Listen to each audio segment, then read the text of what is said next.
Hello friends, आप सभी का करे बिना में स्वागत है। दोस्तों, आज हम प्रैक्टिस सेट 14 देखने जा रहे हैं। इससे पहले हम लोग ने 13 प्रैक्टिस सेट देख चुके हैं। जो भी फ्रेंड 1 से लेकर 13 तक देखे होंगे उनका कॉन्फिडेंस लेवल पहले की अपेक्षा बेटर हो गया होगा। अगर जो फ्रेंड्स अभी तक नहीं देखे हैं तो आप प्ले लिस्ट बना हुआ है, आप जाकर देख सकते हैं। दोस्तों, अगर PDF चाहिए तो टेलीग्राम चैनल का लिंक भी डिस्क्रिप्शन में दिया हुआ है। आप जाकर टेलीग्राम से जुड़कर PDF डाउनलोड कर खुद प्रैक्टिस कर आंसर भी मिला सकते हैं और इसमें आपका बहुत बड़ा बेनिफिट होगा। दोस्तों, इस प्रैक्टिस सेट में मैथ का सलूशन भी हम आज बताएंगे, तो थोड़ा टाइम लग सकता है, तो आप लोग ज़रूर देखिए। मैथ का सलूशन बहुत ही अच्छा ट्रिकी बताएंगे।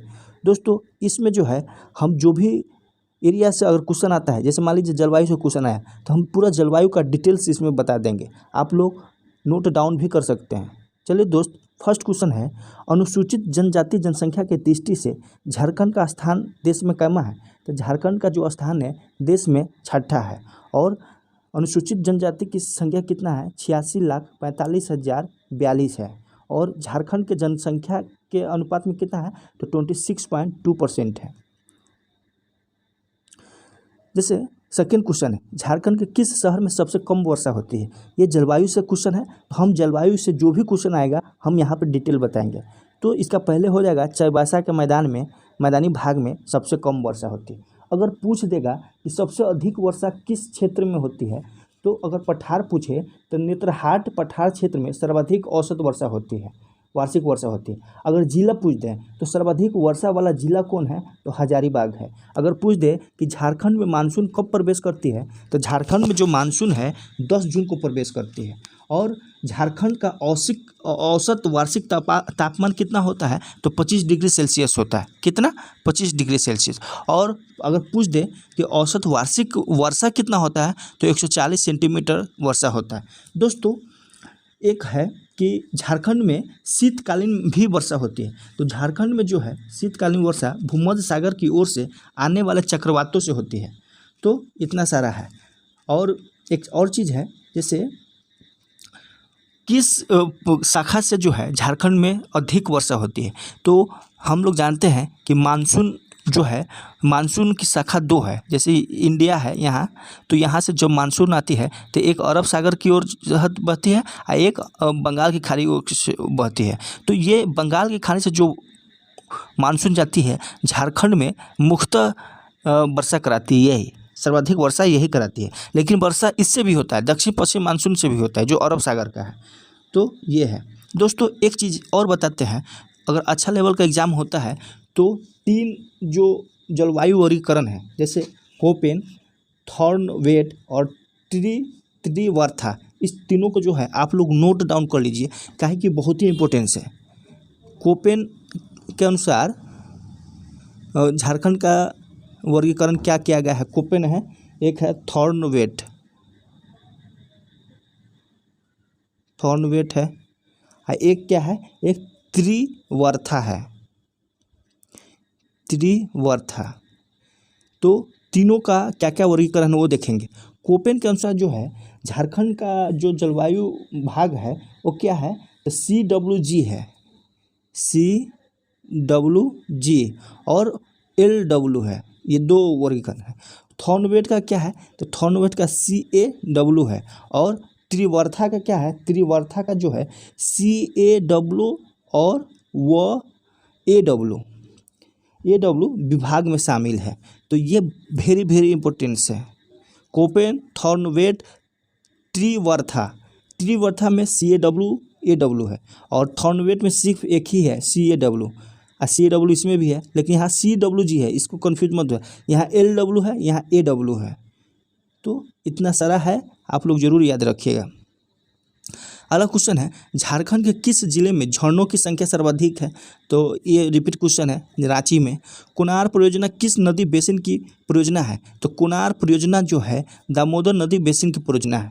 दोस्तों, दामोदर नदी परियोजना में हम लोग पहले ही बता चुके हैं कि दामोदर नदी परियोजना जो है 7 जुलाई 1948 को शुरू हुआ और यह किसका है? झारखंड और वेस्ट बंगाल का संयुक्त परियोजना है। इस पे 8 बांध है। तो 8 बांध आप लोग हम बोल रहे हैं, आप लोग ध्यान से सुनिए और लिख लीजिए। तो फर्स्ट बांध है तेनू घाट, तेनूघाट जो है बोकारो जिला में है और 1973 में बना और दामोदर नदी पर है। एक पंचायत है, जो पंचायत जो है धनबाद में है, तिलैया है, मैथन है, बाल पहाड़ी है जो गिरिडीह में है, अय्यर और बेरमो, फिर लास्ट में कोनार है जो बोकारो में है। तो कोनार जो है बोकारो में है और 1924 में दामोदर नदी पे बना है। तो ये कोनार कहाँ है? बोकारो में। और कब बना? तो ये 1954 में बना था। तो इस तरह से पूरा डिटेल हो गया। अगला है मक्का के उत्पादन में कौन सा जिला प्रथम स्थान पे है? तो मक्का के उत्पादन में जो है पलामू जिला प्रथम स्थान पे है और सर्वाधिक उत्पादकता भी यही है और क्षेत्रफल भी यही है, परमाणु प्रमंडल, और सर्वाधिक उत्पादकता जो है पलामू जिला है। अगला है झारखंड में अधिकतर लोहा किस लोह खनिज से प्राप्त किया जाता है? तो ये लोह खनिज से प्राप्त किया जाता है, तो ये हेमाटाइट है। हेमाटाइट जो है किस लोह मान किस चट्टान में पाया जाता है? तो ये जो है मुख्यतः धरवार क्रम के चट्टान में पाया जाता है। धरवार क्रम का ये हेमाटाइट है। तो धरवार क्रम के चट्टान में जो है धरवार क्रम के चट्टान में जो है ये लोहा पाया जाता है। अगला है झारखंड में अभ्रक का सबसे अधिक उत्पादन होता है, स्थानीय भाषा में उसे क्या कहते हैं? तो झारखंड में अभ्रक का सबसे अधिक उत्पादन होता है, स्थानीय भाषा में उसे माइका कहा जाता है। दोस्तों रूबी भी कहा जाता है। तो रूबी जो है श्वेत अभ्रक को कहा जाता है। हम लोग जानते हैं कि कोडरमा को जो है भारत की अभ्रक राजधानी कहते हैं और अब बताया है कि सफ़ेद अभ्रक रूबी में होता है, रूबी को कहते हैं, सफ़ेद अभ्रक को ही रूबी कहते हैं। कोडरमा जिला का झुमरी तिलैया अभ्रक का प्रमुख क्षेत्र है। तो कोडरमा जिला का कौन है? झुमरी तिलैया, ये कहाँ है? कोडरमा, जिसको भारत की अभ्रक राजधानी बोलते हैं। अगला है झारखंड के किस जिले में टंगस्टन सर्वाधिक पाया जाता है? तो किस जिले में? तो ये हजारीबाग में। दोस्तों इसका जो है हम पूरा डिटेल बता देते हैं। पूछ देगा कि ग्रेफाइट का मुख्य उत्पादक क्षेत्र कहाँ है? तो पलामू है। कहाँ है? पलामू। दोस्तों झारखंड में जो है उच्च कोटि का मास्को वाइट अभ्रक पाया जाता है। क्या नाम है? मास्को वाइट, जिसको विश्व में मांग है, मास्को वाइट। और ये टंगस्टन जो है हजारीबाग में पाया जाता है। यूरेनियम जो है पूर्वी सिंहभूम में जो जादू गोरा है वहीं पर पाया जाता है। फिर क्रायोनाइट अगर पूछे तो लप्साबुरु में है, लप्साबुरु सबसे अधिक भंडार है वहाँ। सोने की प्राप्ति जो है कुंडार और कोच्छा में होता है। सोने की प्राप्ति कहाँ से होता है? कुंडार और कोच्छा में। और क्रोमियम की पश्चिमी सिंहभूम में।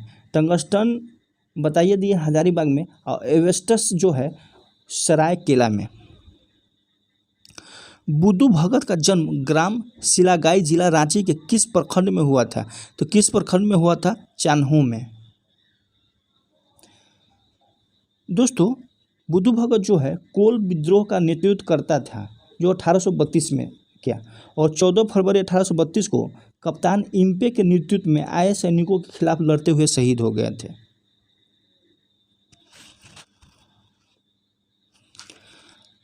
10 नंबर क्वेश्चन है निम्न में से किन्हें श्रद्धा बालाजी कहा जाता है? तो खरवार आंदोलन का जो नेतृत्व करता था उन्हीं को श्रद्धावश बालाजी कहा जाता है। खरवार आंदोलन का नेतृत्व करता कौन थे? तो ये भागीरथ माझी है। और कब? 1874 में। अगला क्वेश्चन है निम्न में से किसने कहा कि कोल विद्रोह को कुचलने में लगभग 5000 वर्ग मील भूमि वीरान कर दी गई है? तो ये जो है विल्सन जो है एक इतिहासकार है और अंग्रेज अधिकारी भी था जिसने कहा कि कोल विद्रोह को कुचलने में लगभग 5000 वर्ग मील भूमि वीरान कर दी गई है। तो विल्सन आंसर हो जाएगा।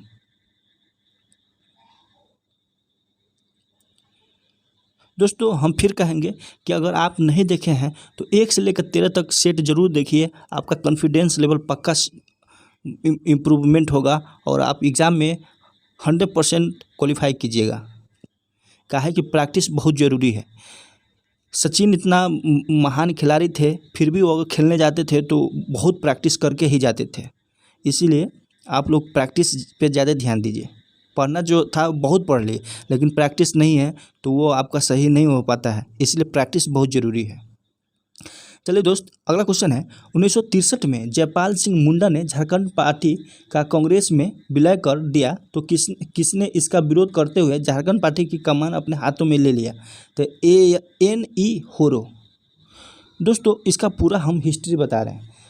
1963 में बिहार के तत्कालीन मुख्यमंत्री विनोदानंद झा, क्या नाम था, विनोदानंद झा की पहल पे ही जयपाल सिंह मुंडा झारखंड पार्टी का कांग्रेस में विलय कर लिया। झारखंड पार्टी की स्थापना 1950 में जयपाल सिंह के नेतृत्व में ही हुआ था। फिर इसके बाद जब ये विलय हो गया तो अखिल भारतीय झारखंड पार्टी की स्थापना हुआ। तो अखिल भारतीय झारखंड पार्टी 1967 में बना। कौन बनाया? ब्रागुन शुम्बरई, इनका नाम था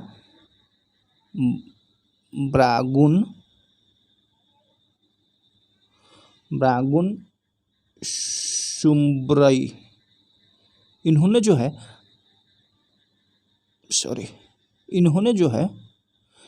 ही अखिल भारतीय झारखंड पार्टी की स्थापना 1967 में किया। कुछ समय बाद यानी 1969 में जब इनका विवाद हो जाता है तो इन्हीं पार्टी में से N.E. होरो ने अलग होकर एक झारखंड पार्टी की स्थापना की थी। वो दूसरा झारखंड पार्टी जो 1969 में, 1950 वाला अलग था जयपाल सिंह के नेतृत्व में, ये 1969 में जो बना N.E. होरो के नेतृत्व में झारखंड पार्टी की स्थापना होता है। दोस्तों अगर आपको अच्छा लगे तो लाइक, शेयर और सब्सक्राइब कर दीजिए और दोस्तों से भी कराइए। चैनल को प्रमोट कीजिए ताकि हम और अच्छा कर सकें। अगला क्वेश्चन है निम्न में से किस पार्टी से पोल दयाल किसी न किसी प्रकार से संबंध था? तो दोस्तों ये तीनों का किसी न किसी संबंध में रूप में था। अब हम पूरा डिटेल्स बताते हैं। दोस्तों हम लोग जानते हैं कि छोटा नागपुर उन्नति समाज 1915 में बना था। उसमें कौन कौन संस्थापक सदस्य था? तो जुएल लकड़ा था, बंदीराम उरांव था, ठेबले उरांव था और पोल दयाल था। तो यहाँ भी पोल दयाल आ गया। इसके बाद आदिवासी महासभा का गठन होता है। एक्चुअली ये जो छोटा नागपुर उन्नति समाज का ही बैठक होता है, जिसमें 5 आदिवासी संगठन ने मिलकर छोटा नागपुर संथाल परगना आदिवासी सभा की स्थापना किया 1938 में। उसका नाम क्या था? थोड़ा लंबा था, जैसे छोटा नागपुर संथाल परगना आदिवासी सभा की स्थापना किया। और यही संस्थान 1939 में ये आदिवासी महासभा बन जाता है। उस समय अध्यक्ष कौन बनता है? ये जयपाल सिंह बनते हैं। दोस्तों जो 5 आदिवासी संगठन मिलकर बनता है छोटा नागपुर संथाल परगना आदिवासी सभा, उसका प्रथम अध्यक्ष जो था थियोडोर सुरीन था, और उपाध्यक्ष कौन था? तो उपाध्यक्ष बंदीराव उरांव था और सचिव जो था यही पोल दयाल था। तो यहाँ सचिव हो गया। फिर इसके बाद 1939 में जयपाल सिंह के नेतृत्व में इनका नाम चेंज किया गया। इन्हीं का नाम आदिवासी महासभा रखा गया। और इसके बाद किसान सभा बनता है 1930 में, यानी छोटा नागपुर उन्नति समाज के बाद किसान सभा बनता है। इसके बाद आदिवासी महासभा बनता है। तो किसान सभा 1930 में जो बनता है वो ठेबले उरांव और पोल दयाल के नेतृत्व में बनता है। और ये छोटा नागपुर उन्नति समाज से अलग होकर बनता है। तो सभी जगह पोल दयाल मौजूद था। एक रिकॉल कर देते हैं, छोटा नागपुर उन्नति समाज में एक संस्थापक सदस्य के रूप में था। आदिवासी महासभा में ये पहला क्या था? सचिव था। और किसान सभा में ये खुद सदस्य था, ठेबले उरांव और पोल दयाल। और छोटा नागपुर समाज से ही अलग होकर ये बना था। और इसका जो बैठक था, इसी बैठक में ये आदिवासी महासभा 5 छोटा संगठन मिलकर आदिवासी महासभा का गठन किया। चलिए दोस्त अगला क्वेश्चन है। दोस्तों अगर आप लोग को समझ में आता है तो आप लोग ज़रूर कमेंट कीजिए कि हाँ सर समझ में आ रहा है। अगला क्वेश्चन है झारखंड के मूल गैर जनजाति लोगों को कहा जाता है? तो झारखंड के मूल गैर जनजाति लोगों को सदान कहा जाता है। सदान। इसके बारे में भी हम लोग डिटेल्स पहले ही जाने हैं। अगला है, निम्नलिखित कथनों पर विचार कीजिए। झारखंड के कुल 8 जनजातियों को आदिम जनजाति की श्रेणी में रखा गया। मोहली झारखंड आदिम जनजाति नहीं है और झारखंड की जनजातियों का प्राचीन धर्म जो है सरना है। दोस्तों 8 जो जनजाति है उसका नाम है, आप लोग एक बार ध्यान से सुनिएगा, बिरहोर, कोरबा, असुर, परहिया, बिरजिया, शौरिया, पहाड़िया, माल पहाड़िया। 2 पहाड़िया वाला है, शौरिया और माल पहाड़िया, लास्ट में है सबर। तो इसमें मोहली नहीं है, तो ये सही हो गया। और 8 होता है, ये भी सही है। और झारखंड की जनजातियों का प्राचीन धर्म जो है सरना है, तो ये सही, तीनों सही हो गया। अगला है, 2011 की जनगणना के अनुसार झारखंड का भारत में जनजातीय दृष्टि से कौन सा स्थान है? तो 2011 के जनगणना के अनुसार झारखंड का जो है भारत में जनजातीय दृष्टि से चौथा स्थान है।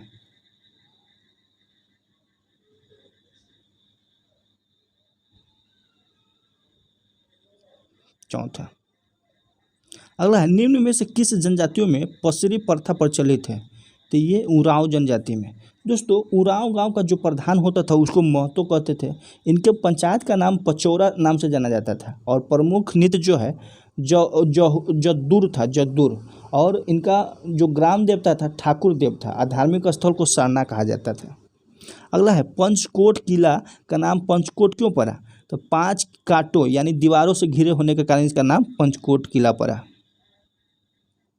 अगला है, निम्न में से किस प्रकार की चित्रकारी में स्त्री पुरुषों संबंधों के विविध पक्षों का चित्रण किया जाता है? तो कोहबर चित्रकारी में। कोहबर चित्रकारी में दोस्तों क्या होता है कि स्त्री पुरुष संबंधों के विविध पक्षों का चित्रण किया जाता है। अगला है, राज्यपाल के वेतन और भत्ते निम्न में से किस पे भारित होते हैं? तो किस पे भारित होते हैं?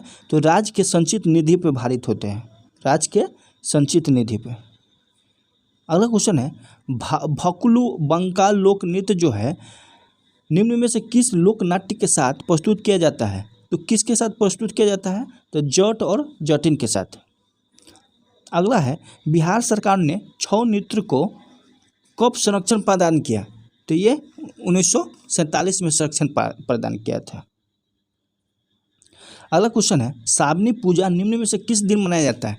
तो सावनी पूजा जो है सावन महीने के शुक्ल पक्ष की सप्तमी को मनाया जाता है। सावन महीने के शुक्ल पक्ष की सप्तमी को मनाया जाता है। वैसे वाद्य जिनमें पतली नलिका में फूंके मारकर संगीतमय ध्वनि उत्पन्न की जाती है, निम्न में से कौन सा है? तो सुशीरवाद, तंत्रीवाद, तालवाद, इनमें से कोई नहीं। तो ये सुशीरवाद है। सुशीरवाद में क्या होता है कि इसमें फूंक मारकर संगीतमय ध्वनि उत्पन्न की जाती है। जैसे सुशीरवाद यंत्र उसको कहते हैं, जैसे बांसुरी हो गया, शहनाई हो गया, तो ये सुशीरवाद यंत्र है। अगला क्वेश्चन है कि मिलान करना है, तुर्की मेला। तो तुर्की मेला जो है चाईबासा के में लगता है, कहाँ? चाईबासा में। और मुरमा मेला जो है, मुरमा मेला रांची में लगता है। और जतराही मेला जो है, जतराही मेला कहाँ लगता है? चतरा में। और चौपरी मेला जो है लातेहार में मिलता है। तो इस तरह से ये सही हो जाएगा। अगला है, 2005 में पहली बार संथाली भाषा में रचित पुस्तक भावना को साहित्य अकादमी पुरस्कार देकर सम्मानित किया गया। भावना के रचनाकार कौन है? तो रचनाकार कौन है? जादूमणि बेसरा।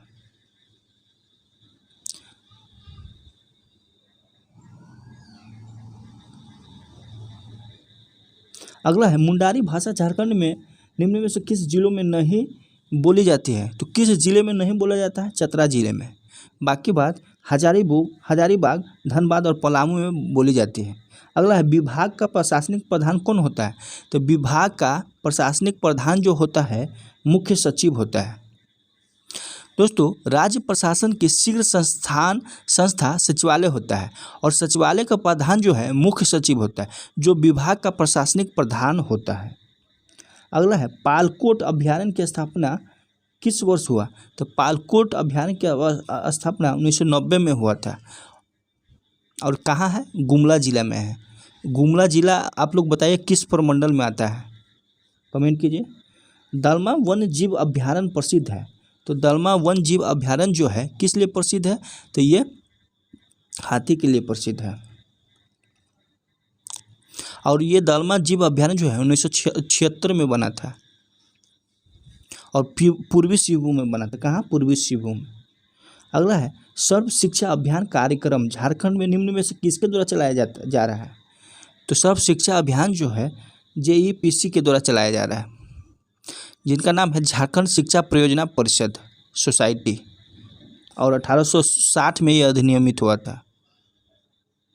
अगला है मिलाना है इसमें श्री कृष्ण लोक प्रशासन प्रशिक्षण संस्थान। तो श्री कृष्ण लोक प्रशासन प्रशिक्षण संस्थान जो है रांची में है, और झारखंड पुलिस अकादमी जो है हजारीबाग में है। ट्रैफिक एंड ट्रांसपोर्ट स्कूल जो है जमशेदपुर में है, और कोबरा प्रशिक्षण केंद्र कोडरमा में है। तो इस तरह से इसका आंसर जो है ये हो जाएगा। अगला है भारत में पर्यावरण विभाग की स्थापना कब की गई है? तो भारत में पर्यावरण विभाग की स्थापना जो है कब की गई?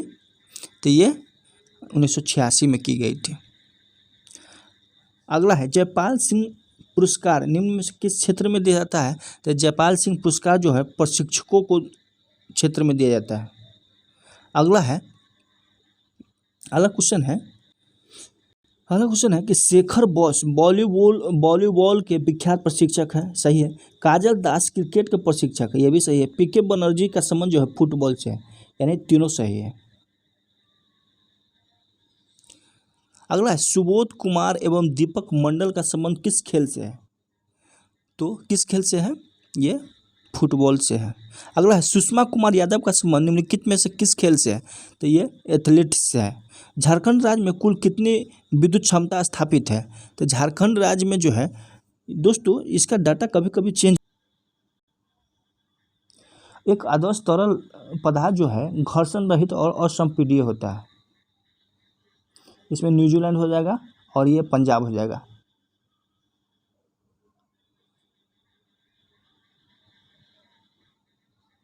अगला है ठोस के पिघलने के दौरान इसका तापमान और डैश। तो ठोस के पिघलने के दौरान जो है इसका तापमान परिवर्तन नहीं होता है, यानी परिवर्तन नहीं होता है। अगला है अनुदैर्ध्य तरंगों में कण संचरण की दिशा में डैश कंपन करते हैं। तो कौन कंपन करता है? समानांतर कंपन करता है। मानव मस्तिष्क में ध्वनि की अनुगूंज 0.1 सेकेंड देर तक कायम रहती है। कब? 0.1 सेकेंड, यानी 1/10 सेकेंड तक कायम रहती है। अगला है विद्युत कनेक्शन कितने प्रकार के होते हैं? तो विद्युत कनेक्शन जो है 2 प्रकार के होते हैं, सीरीज और पैरेलल, श्रेणी क्रम और समानांतर क्रम हिंदी में। अगला है जैसे श्रेणी क्रम ये हो गया, और पैरेलल क्रम जो है ये ऐसे जाएगा, एक यहाँ पे ब्रांच बनेगा, नेटवर्क बनेगा, फिर यहाँ इस तरह से जो है पैरेलल होता है। अगला है मेंडलीफ की आवर्त सारणी में तालिका डैश निकल से पहले दिखाई देते हैं। तो ये कोबाल्ट निकल से पहले दिखाई देते हैं, कोबाल्ट।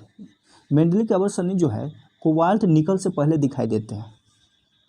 ये थोड़ा सा अच्छा क्वेश्चन है। अगला है फास्फोरस की परमाणुकता क्या है? तो फास्फोरस की परमाणुकता जो है क्या है? चतुः परमाणुक है। अगला ग्राफीन क्या है?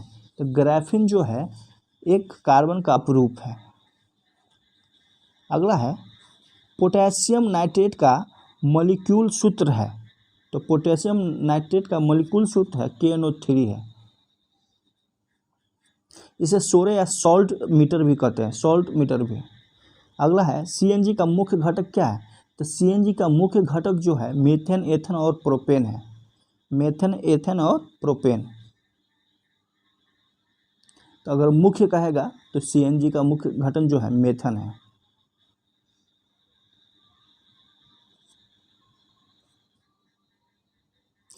अगला क्वेश्चन है निम्नलिखित में से कौन सा एक संयोजी ऊतक है?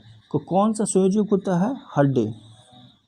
संयोजी ऊतक में कोमल ऊतक से लेकर विशेष प्रकार के ऊतक जैसे उपास्थि, अस्थि, वसीय ऊतक और रक्त सम्मिलित है। हड्डी संयोजी ऊतक के उदाहरण है।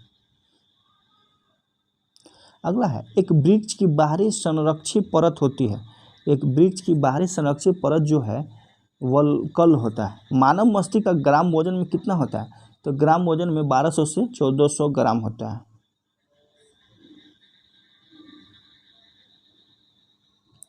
अगला है मिलाना है B7 जो है,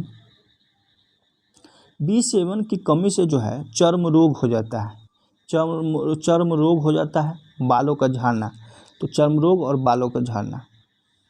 B12 से जो है कमी से प्राणशीय अरक्ता होना।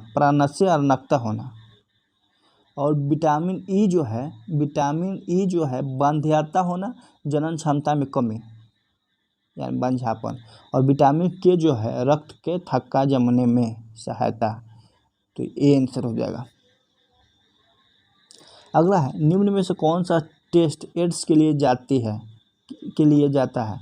तो एड्स के लिए जो जाता है PCR, रीपा, करपास, एलिसा, ये चारों है। कार्टाजेना प्रोटोकॉल किससे संबंधित है? तो कार्टाजेना प्रोटोकॉल जो है जैव सुरक्षा से संबंधित है, और यह जो है 2000 में मॉन्ट्रियल में अपनाया गया, 2000 ईस्वी में। अगला है, निम्नलिखित में से कौन सा पादप हार्मोन है? तो साइटोकाइनिन जो है पादप हार्मोन है। निम्नलिखित में से किस अंग में आवश्यकता से अधिक शर्करा या कार्बोहाइड्रेट ग्लाइकोजन के रूप में संचित रहता है? तो किस में? लीवर में। अगला FTP का विस्तार क्या है? तो FTP का विस्तार जो है फाइल ट्रांसफर प्रोटोकॉल है, फाइल ट्रांसफर प्रोटोकॉल ये हो जाएगा। अगला है, निम्नलिखित में से कौन सा असत्य फल है? सेब सही है, अंगूर असत्य फल नहीं है, नाशपाती है, केला नहीं है, तो इसका जो है सी हो जाएगा। सेब और नाशपाती है, ये दोनों असत्य फल नहीं है। अब दोस्तों मैथ का क्वेश्चन है जिसका हम लोग चर्चा कर रहे थे। दोस्तों फर्स्ट क्वेश्चन है कि यदि किसी त्रिभुज का क्षेत्रफल 1176 है और आधार एवं ऊंचाई जो है 3:4 है, तो इसका त्रिभुज की ऊंचाई क्या है? तो 1/2 3 × 4 mm मीटर स्क्वायर, तो ये कितना दिया हुआ है? 1176 काट दीजिए, 2 m बराबर हो जाएगा 1176/6 स्क्वायर बराबर, तो एक कर जाएगा 196, तो m का वैल्यू जो हो गया 14 आ जाएगा। और क्या पूछ रहा है? ऊंचाई पूछ रहा है, तो ऊंचाई कितना है? तो 14 जो का 56, तो इसका 56 आंसर हो जाएगा। दोस्तों एक क्वेश्चन है, इसमें कह रहा है कि एक व्यक्ति ने 8600 रुपये अपने 5 बेटे 4 बेटी और 2 भतीजों में के लिए छोड़ा, ये तो हो गया। अब कह रहा है कि यदि प्रत्येक बेटी को भतीजे का 4 गुना, तो बेटी को भतीजे से 4 गुना, तो भतीजे का रेशियो का लेंगे, इसका 1 हो गया तो इसका 4 हो गया, तथा प्रत्येक बेटा को भतीजे से, तो यहाँ बेटा हो गया 5 गुना है, तो ये 5 हो गया, तो ये 5 है, 4 है, 1 है, और प्रत्येक में भतीजे को 5 गुना मिले, तो प्रत्येक बेटी का भाग क्या होगा? तो भतीजे को एगो भतीजा के 1 मिल रहा है, तो 2 के 2 हो जाएगा, ये हो गया। एगो को 4 मिल रहा है और 4 को 16 मिल जाएगा, और 5 के 25, तो 16 25 और 2, 16 2 18, 18 25 कितना हो गया? 18 25 जो है 43 हो गया। तो 43 का जो वैल्यू है ना क्वेश्चन में 8600 है, 43 का वैल्यू 8600 है, तो 1 का वैल्यू 200 हो गया। तो फिर क्या पूछ रहा है? प्रत्येक बेटी का भाग, तो 16 है बेटी का और 4 गो बेटी है, तो ये 16 4 दूना 800 हो जाएगा। माने एक बेटी को, जैसे इसका 16 है ना, तो 16 दूना 32, अब 3200/4, 4 गो बेटी है तो 1 का 800, तो 800 हो गया। अगला है, इसमें ऐड करना है, तो x + 1/x एलसीएम है, तो ये ऊपर वाला कट जाएगा, तो x + 2 ऊपर हो गया, तो x + 2 इसके ये भी कट जाएगा, तो x + 2 x + 3, तो x + 3 ये हो जाएगा, तो ये भी कट जाएगा, तो x + 4 बच जाएगा, x बच जाएगा, तो x + 4/x। अगला है क्यूब, तो क्यूब का फॉर्मूला क्या होता है? n × n + 1 क्या होता है? 2 के होल स्क्वायर। तो पहले हम एक से लेके 10 के क्यूब तक निकालेंगे। तो 1 से लेके 10 के क्यूब तक क्या हो जाएगा, तो 10 गुने 10 + 1 11/2 यानी 55 के स्क्वायर हो जाएगा। 11 × 5 = 55, तो 55 के स्क्वायर कितना हो गया, तो 55 के स्क्वायर जो होता है ये 325। दोस्तों वर्ग निकालने का भी हम एक ट्रिक बता देंगे इसके बाद। तो 55 का कितना 325 हो गया।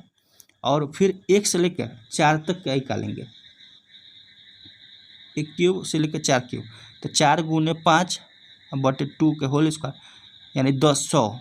तो 325 - 100 तो 2925 हो गया।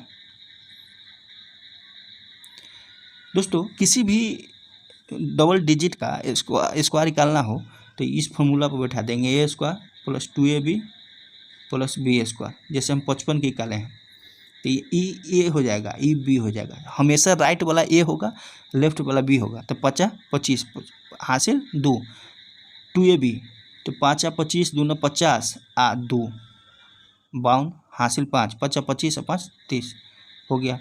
तो ये ध्यान में रखिएगा, राइट वाला ए होगा, इसके बाद 2ab आएगा तो b²। तो ये इस तरह से निकालते हैं। फिर है ए और बी कोई क्रमशः 6 और 12 दिनों में पूरा कर सकता है।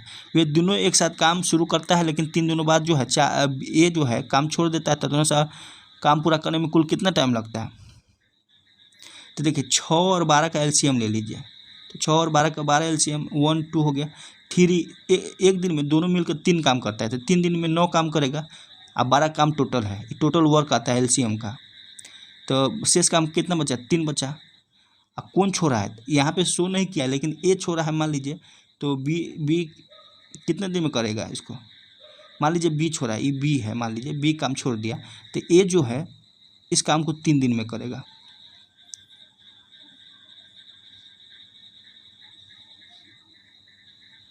तो ए 3 दिन में किया, पहले 3 दिन लगा है, तो टोटल काम कितना दिन लग जाएगा, 6 दिन लग जाएगा। अगला है 5 अर्ध व्यास यानी आर का वैल्यू दिया है, आर बराबर 5 है। तो वृत्त का क्षेत्रफल और उसका परिधि से कितना, तो क्षेत्रफल क्या हो जाएगा 25 पाई, और परिधि 2 पाई आर होता है, तो 10 पाई। तो कितना जाते हैं 15 पाई, अब बटे परिधि के जिसमें के लगा हो नीचे जाता है, तो 10 पाई। तो पाई से पाई कट गया, 100 10 250% हो जाएगा।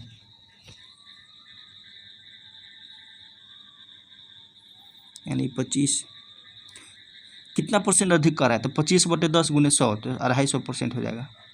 अगला है दो संख्याओं का अंतर उन दोनों में बड़ी संख्याओं के 20% के बराबर है। यदि छोटी संख्या 20 हो तो बड़ी संख्या क्या है। इसमें ऑप्शन से भी बना सकते हैं। अगर ऑप्शन से नहीं बनाएंगे तो मान लेंगे कि x है बड़ी संख्या, तो x में से 20 घटा देंगे, अब बराबर x का 20%, 20/100 20 × 100 तो x/5 हो गया। इधर आ जाएगा तो x/5, तो 4x/5 हो गया, बराबर 20 हो गया। तो 4 × 5 = 20 यानी x बराबर 25 हो जाएगा। तो x बराबर 25। अगला क्वेश्चन है कि किसी परीक्षा में 60% छात्र जो है उत्तीर्ण हुए, अंग्रेजी में उत्तीर्ण हो, और 70% हिंदी में, और दोनों में 40%, तब कितना विद्यार्थी जो है अंग्रेजी हिंदी दोनों में अनुत्तीर्ण हो गया। तो इसमें जो है डायग्राम के थ्रू बना देंगे। तो दोनों में कितना है, तो दोनों में 40 है, और इसमें 60 है, तो 40 तो ये हो गया, तो ये 20 हो गया। इसमें 70 है, तो 40 ये हो गया, 30 हो गया। अब टोटल उत्तीर्ण कितना हो गया, 40 + 20 + 30 यानी 90। तो अनुत्तीर्ण कितना हो जाएगा, 100 में से 90 घटा देंगे, 10%। अगला है 14 छात्रों के प्राप्तांक का औसत 71 था, लेकिन बाद में पता चला कि एक छात्र के प्राप्तांक 56 की बजाय 42 और दूसरे 32 के बजाय 74। तो डिफरेंस इसका निकाल लेंगे दोस्तों।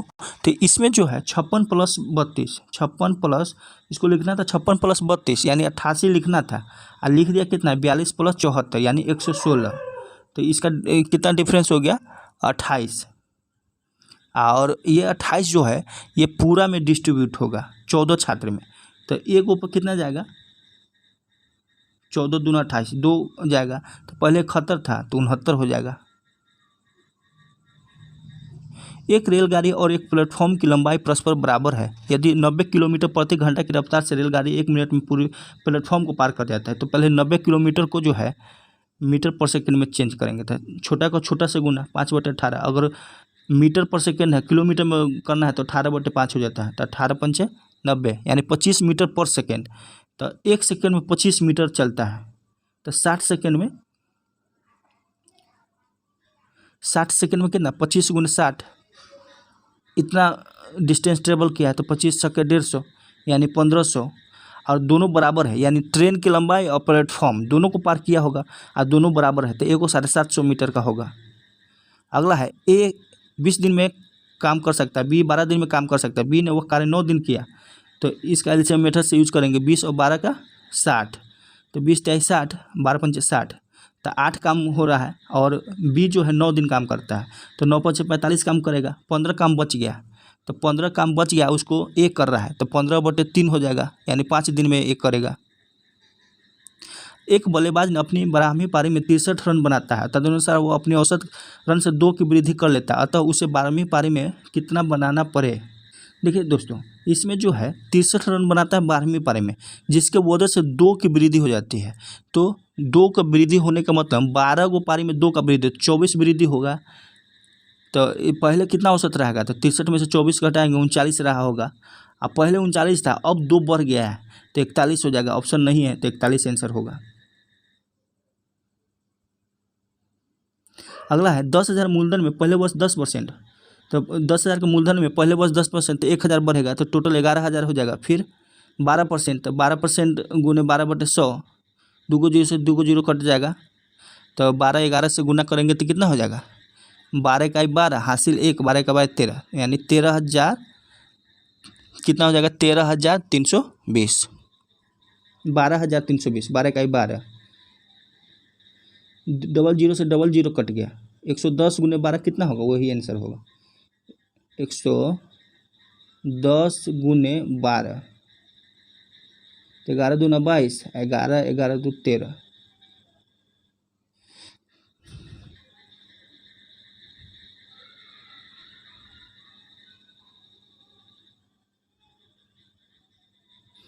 बारह हजार होगा।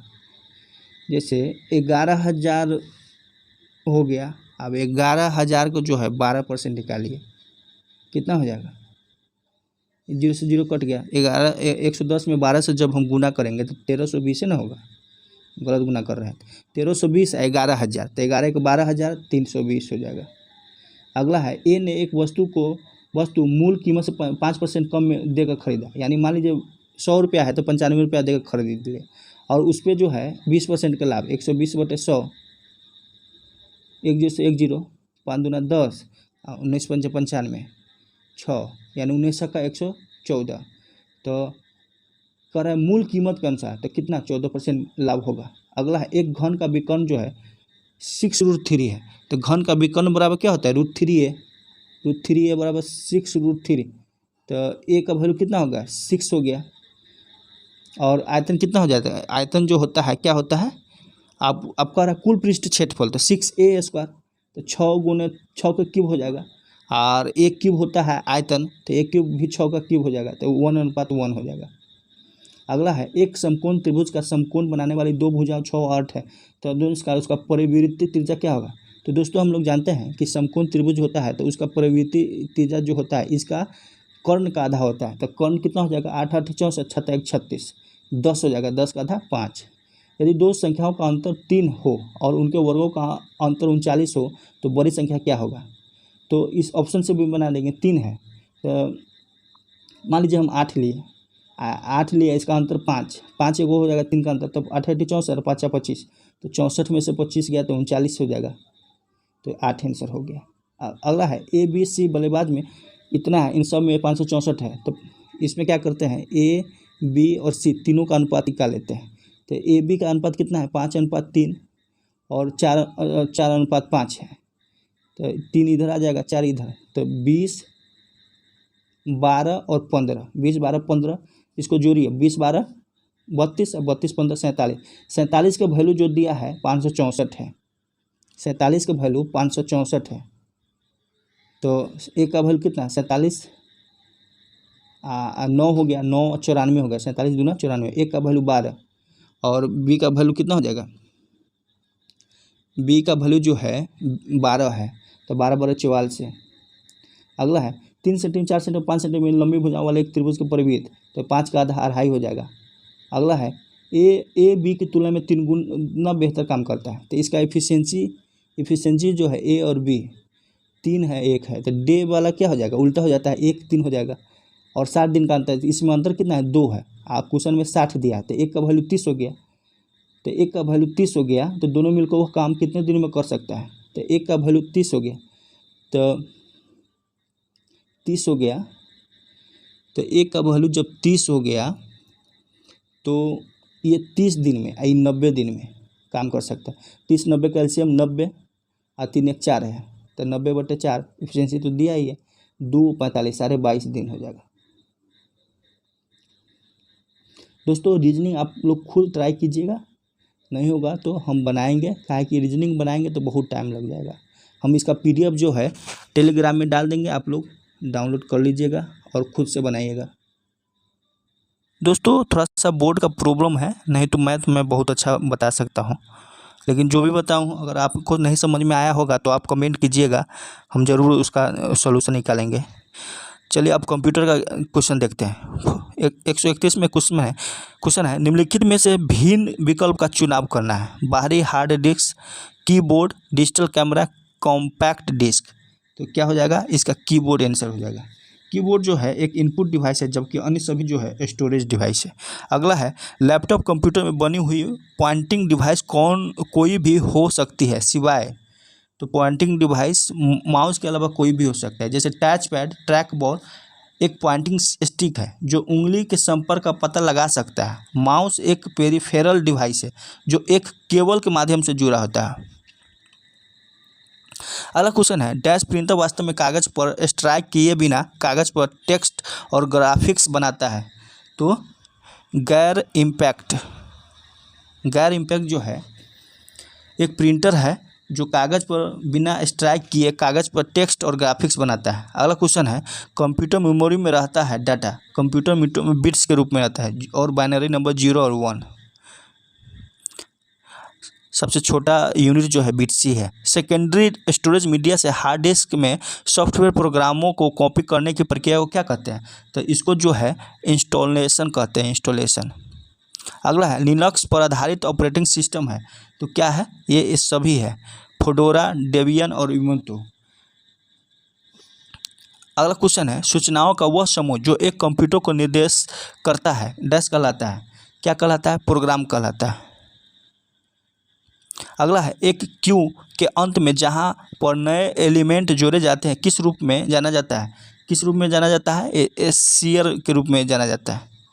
अगला है निम्न में से 1 MB का सही मूल्य क्या है, तो 1 MB का सही मूल्य जो है 1024 KB है। अगला है बोर्ड डैश की इकाई होती है, बोर्ड जो है डाटा स्थानांतर दर की इकाई होती है।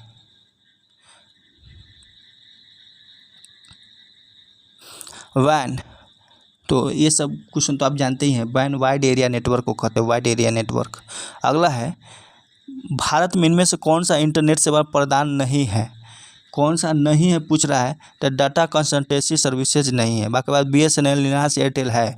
गूगल क्रोम में नया टैब खोलने के लिए हम 10 दबाते हैं, तो गूगल क्रोम में नया टैब खोलने के लिए Ctrl+T दबाते हैं। अगला है जंक ईमेल को डैश भी कहा जाता है, तो जंक ईमेल को जो है स्पैम भी कहा जाता है। RTGS का पूर्ण नाम क्या है, तो RTGS का पूर्ण नाम जो है रियल टाइम ग्रॉस सेटलमेंट है। अगला है class C IP address network ID के लिए डैश बिट्स और होस्ट ID के लिए बिट्स का उपयोग करते हैं, तो किसका उपयोग करते हैं, ये 24 और 8, यानी class C IP address network ID के लिए 24 बिट्स और होस्ट ID के लिए 8 बिट्स का उपयोग करते हैं। अगला है इमेज थंबनेल के साथ ऑब्जेक्ट जैसा एक छोटा सा पुश बटन जो आपकी फाइलों को माउस के साथ क्विक डबल क्लिक के साथ लोड करता है, उसे क्या कहते हैं, तो उसको जो है आइकन कहते हैं। अगला है निम्नलिखित बारों में से कौन सा वर्ड प्रोसेस में राइटर इंटरफेस का भाग नहीं है, तो राइटर इंटरफेस का भाग जो है फार्मूला बार नहीं है। MS वर्ड का उदाहरण है। MS वर्ड किसका उदाहरण है? तो ये सॉफ्टवेयर का उदाहरण है। अगला है, दो या अधिक सेल्स को एक सिंगल सेल में कंबाइन करने को कहते हैं। तो क्या कहते हैं? ये मर्जिंग कहते हैं। दोस्तों आज हो गया ये 150 क्वेश्चन। दोस्तों अब फिर नेक्स्ट में हम 15 प्रैक्टिस सेट लाएंगे। आप लोग इसको देखिए, एंजॉय कीजिए और ज़्यादा से ज़्यादा लोगों को शेयर कीजिए। दोस्तों सब्सक्राइब भी कीजिए। चैनल अगर ग्रोथ करेगा तो हम और डिटेल सब्जेक्ट वाइज, जैसे ज्योग्राफी हो गया, पोल साइंस हो गया, उसका भी लाएंगे। तो आप लोग चैनल से जुड़े रहिए, आपको ज़रूर बेनिफिट होगा। और हम कहते हैं कि आप जब प्रैक्टिस करते रहिएगा तो 150 में 120 ज़रूर आप ला सकते हैं, 120 से भी अधिक आप ला सकते हैं। अगर 150 में 120 ला लिए तो आपका सिलेक्शन पक्का होगा। तो आप लोग चैनल से जुड़िए और हार्ड वर्क कीजिए।